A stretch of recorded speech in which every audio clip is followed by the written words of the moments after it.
So for our healthcare system, a nice focus might be helping people to find those ways to connect to their joy. Well, certainly it is, and that's why the college basketball championship was more helpful than all of the health care.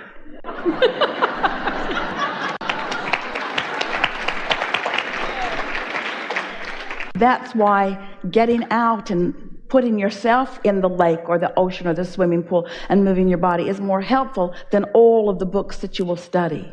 That's why focusing in ways or upon subjects that bring you joy. But the thing that matters most in this conversation is you are where you are. Write that down. I am where I am, and where I am is where I am, and what my point of attraction is. But tomorrow when you wake up, it's different for a minute. Let it be. Go to sleep and let your energy clear and let your momentum subside. And then when you wake up in the morning, make a decision that you're going to focus upon things that feel good, and then do it. And if you feel yourself drifting off onto the rumble strip, do something about it. And then the next morning do the same, and the next morning do the same, and the next morning do the same, until you have, with far less effort than you have learned a computer program, you have cleared yourself of the resistance, which is the only thing that's holding you back or away from the things that you want.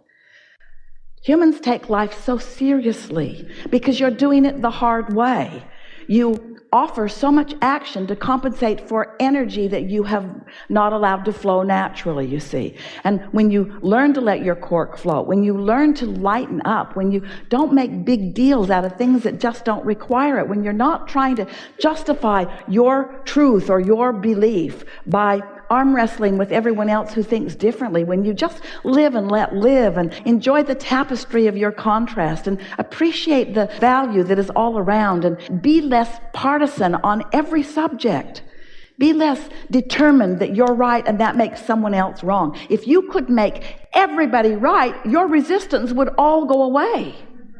If you could be nicer to yourselves than everyone else, you wouldn't have any resistance. But you also wouldn't carve out the improved life experience that you've come here to carve out. So it's that balance that you're seeking. How can I decipher life? How can I choose what is an improvement without getting into resistance? And we say, by choosing what you're saying yes to, not by being fixated on what you say no to. That really is the answer, because you live in a universe that is attraction-based. This is an inclusion-based universe, which means what you focus upon, you activate in your vibration, which means it becomes your point of attraction. So when you see something that you want and you say yes to, yes, yes, yes, you're saying yes to something wanted. But when you look at something you don't want and you say no to it, you're saying yes to something you don't want, because there's no such thing as no. There's only yes. There's only yes, and your attention is what says yes. And so there's a war against drugs, and a war against cancer, and a war against teenage pregnancy, and a war against terrorism, and a war against, and a war against, a war against, a war against, and every one of them getting bigger because attention to it makes it your experience too. You see? So fortunately, you have so much wonderful leeway in your experience. You are so worthy, and you are so blessed, and you are in such good places. There is such a good platform that you stand on, and you have the latitude and leeway to just choose better feeling thoughts on all subjects. It's not big subjects that are taking you down. It's the little nitpicking things that you're using to push against that create these patterns of momentum. So first it's just drifting a little in your lane, and then it's a rumble strip, always on the rumble strip. So annoying to be on the rumble strip. It's going to have a nice drive, but ever drive with somebody like that? It's just annoying. Can't just get in the lane. It's just annoying. Just takes the edge off. Such a beautiful day. And then off in the grass. Oh, so hard to control your car in the grass. So much better over there in the pavement. But oh well, I'm in the grass. I'm over here in the weeds, and it's just where I am. And so I'm just learning to deal with it. It would be so much better if I could get back on that pavement. But oh well, I'm over here in the weeds. And we say you put up with things that you shouldn't ought to be putting up with. You intended to come and to live a joyous life experience, and yet you put up with the results of your own negative thoughts. You've been willing to put up with them because you accept it as reality, and you want to be fair-minded, objective people, the way the pros and the cons and the pluses and the minuses, and you don't want to be one of those airy-fairy people that's just so bright and shiny that you just can hardly stand them. You want to be steeped in reality more. You want to be real in this world. And we say, well, just hold your cork under if you like drowning down there, or let go of it and get up there on the surface. But it's so much easier than you are allowing it to be, because you've conditioned yourself to have to argue the details when what you're really wanting to do is to tap into the energy that gives you clarity about all details. And you know that because you have those experiences often. Aren't there subjects that are light and easy for you, and aren't there heavier subjects? Aren't there subjects that are of greater risk, and don't you sort of want to avoid them? No, not me. I'm going to dig in, I'm going to wrestle at the ground, and I'm going to kill it. I'm going to win this argument. I'm going to make them understand. And no, you're not. No, you're not. No, you're not. So if we were standing in your physical shoes, we would not be taking life seriously as you are. We would not be trying to figure out everything that everybody is doing about everything. We would take our life as it comes. And when someone comes and says something to us that is upsetting to us, then we would decide as best we could in that moment, how am I going to react to this? Because I have an option right here and now. I can make this worse, or I can make this better for myself. I can pick a fight, or I can let it go. I've got this option right here and now. Well, if the momentum is going really strong, you might not feel like you have any option other than to pick up the fight, to defend yourself against this. But you do always have an option. You always do have an option. But it might take a good night's sleep, or a time of meditation, or a lobotomy. It might take some serious distraction from it, but you can break the momentum, and that's really what we're encouraging you to do. Look for opportunities to break momentum of things that do not feel good, so that you get the trend of your momentum going toward your alignment. Because as the trend of your momentum moves more and more toward your alignment, you have more clarity, you have more good timing, you have more rendezvous with more things that feel good. So the better it gets, the better it gets, the better it gets. So this is how it works. So you feel better, and good results happen. As good results happen, then you observe the good results, which causes more good feeling, which causes more good results. But there's a little trap in that, because it sounds to you like you are reacting to the good results. And that's why most people are living. Most people are responding to the condition that they are observing. So if it's a good condition, they have a happy response. But if it's a bad condition, they have an unhappy response. And they seem to not have any control over their response. And that's what we mean by getting out ahead of it, you see. So it would be nice if this were the first day of your physical experience, but that you were clear-minded and had vocabulary so that we could have this conversation, but you didn't have any resistance, because then we could just tell you like it really is. You are really, really in a good place, and you are magnificently creative beings, and you are worthy beyond our ability to describe to you, and the whole world is out there to stimulate you into your desires of what you want.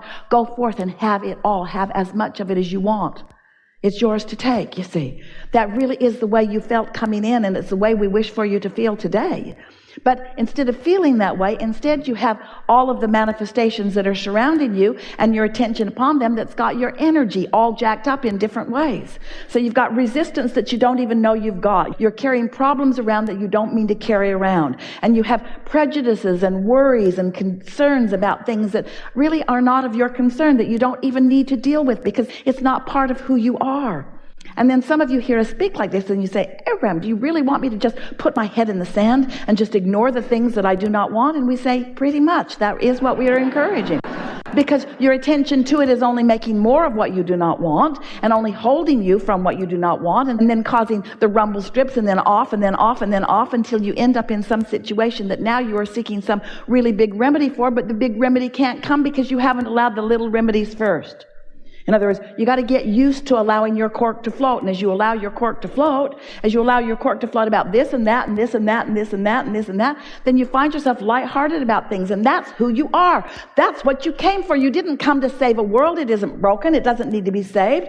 You didn't come to make your place as the savior of all things. That's not what it's about. You came because you were a creative genius and you knew that this would be a wonderful time with lots of variety in the vortex for you to choose and for you to personally direct the energy that creates worlds toward the subjects of your desire. And that is where your worthiness comes from. Do you realize that that's when you get your feeling of empowerment? Is when you've been sifting and sorting and deciding, and then you've lined up with it, and then you get to be the witness to the universe and all the universal forces working on your behalf to orchestrate things that please you. Can you imagine any greater sense of worthiness? Is depriving yourself of the things that you want, does that make you feel worthy? Or does that make you feel like a victim? In other words, you got to get this turned around where you allow yourself to be the receiver of the idea. I got an idea. I know I can't hang on to it very long because I'm negative most of the time, but I got an idea. I got an idea, and I believe it will come back. And then it does, and then it does, and then it does, and you begin to control your relationship with that idea until that idea begins to show itself to you in all kinds of ways. But you cannot ask everybody to understand your idea, to even recognize your idea, to understand it, or to agree with it, because that's where you begin then introducing all kinds of resistance to it. Wondering what everybody else thinks about your idea keeps you from being in alignment with your idea. And then it disempowers you, and then you come to all kinds of bogus conclusions about yourself, about unworthiness, or I must have been bad in a past life, or it's my mother's fault, or it's the government's fault, or it's their fault, or their fault. Once you get a handle on this, once you recognize that this is an energy dynamic world and that you can feel the energy moving through you, it's intoxicating. To notice the manifestations that show you what your vibrational trend is. Everyone wants to poll what the trend is. Everyone wants to tweet what the trend is, or be part of the trend with their tweets. In other words, what's the trend? What's the trend? The only trend that we would wonder about if we were standing in your physical shoes is, what's the trend of my emotion? What's my mood? What's my attitude? How do I feel? What's my trend? Because you can watch. You can have something going on, something that might go that way or might go this way, might go the way you want it to go or might turn against you. And you can notice that as you begin to feel doubt and worry, the details of your life begin to turn that way. Or if you feel optimistic and happy, the details of your life turn that way. Notice it. It is absolute. There's not one exception to that. And if you're not noticing it, it's because you've not yet accepted that you are a vibrational trender and that there's momentum in the vibration that you offer. Show yourself how interested in your success and value and worthiness your source is. Get crosswise of that. Be mad at yourself about something. Feel regret. Stand in you now and say, back there 5 years ago or 10 years ago or yesterday, I should have done something different. And feel how regret settles in your belly. Feel how disempowering it is, because your inner being is never going there, you see. And so just watch how you're trending and get out ahead of it if you can. I really love that, Abraham, because what I hear you saying is that it is this alignment to source, which is really the alignment to joy and love and all of that, and that health and healing is just a consequence of that. Everything is a consequence of that. Everything is a consequence of your relationship with your inner being. You see, because you are so good, when you focus upon yourself as bad, you tear yourselves apart. Because you are so powerful, when you feel victim or weak, you tear yourself apart. Because you are so happy, when you look at things that are sad, you tear yourself apart. You're vibrational beings, and you really owe it to yourself to selfishly care about how you feel. Sometimes people say, well, Abraham, you teach selfishness, and we say, we do. We do. Because if you're not selfish enough to find alignment, you're not of any value to anyone else. If you don't tune into that stream, you don't have anything to offer anyone, you see. Really good. Finding the light. Yeah. Thank you.